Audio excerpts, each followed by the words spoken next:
প্রিয় BA third সেমিস্টারের ছাত্রছাত্রীরা, আজকে আমি যে বিষয় নিয়ে আলোচনা করব সেটি হচ্ছে তোমাদের যাদের ফিলোসফি দর্শন পেপারটি রয়েছে জেনারেল পেপারে CC3 বা GE3, তাদের জন্য আজকের এই ভিডিওটি অত্যন্ত গুরুত্বপূর্ণ। কারণ আজকের এই ভিডিওতে আমি তোমাদের স্টার মার্ক করা লাস্ট মিনিটের কিছু প্রশ্ন বলে দেবো, যে প্রশ্নগুলো করলে আশা করি তোমরা পরীক্ষার অনেক উপকার পাবে।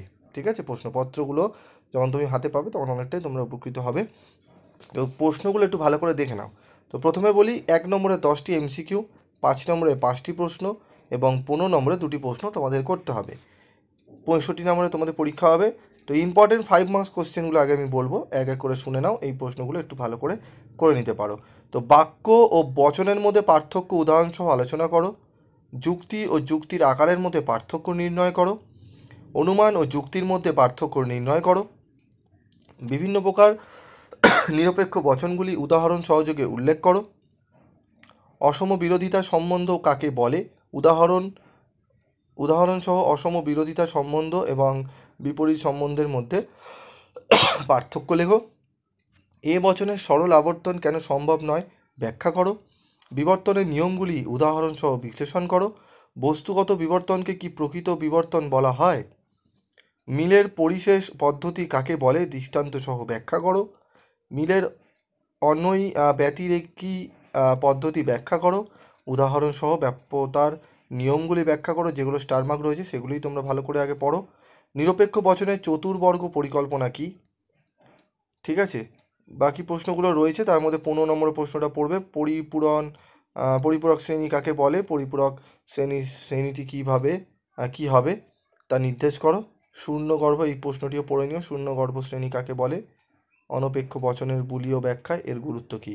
অব্যাপ্য হেতু দোষ ও চারিপদ ঘটিত দোষ উদাহরণসহ ব্যাখ্যা করো, প্রশ্নটিও দেখবে। ঠিক আছে, এর সাথে দেখবে 19, 20 এবং 21। ঠিক আছে, স্টার মার্ক করা মাত্র 10টি প্রশ্ন রয়েছে। 5 নম্বরের জন্য 10 থেকে 11টি প্রশ্ন তোমরা ভালো করে রেডি করে নাও।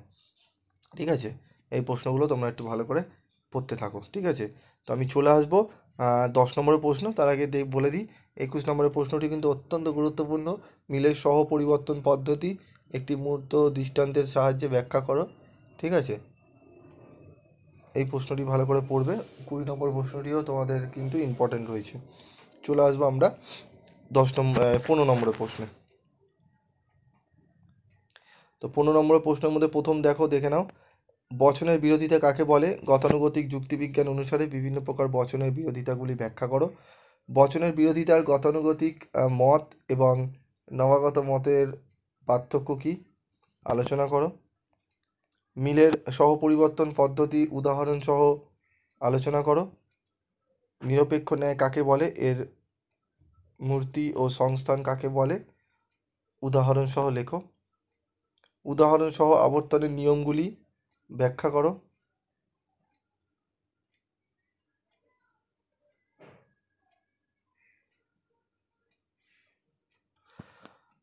আচ্ছা, তারপর দেখো, মিলের অন্যই পদ্ধতি উদাহরণসহ ব্যাখ্যা করো। মিলের অন্যই ব্যতিরেকি পদ্ধতি ব্যাখ্যা ও বিচার করো। প্রশ্নগুলো ভালো করে তোমরা দেখে নিও। ঠিক আছে, প্রশ্নগুলো ভালো করে রেডি করে নিও।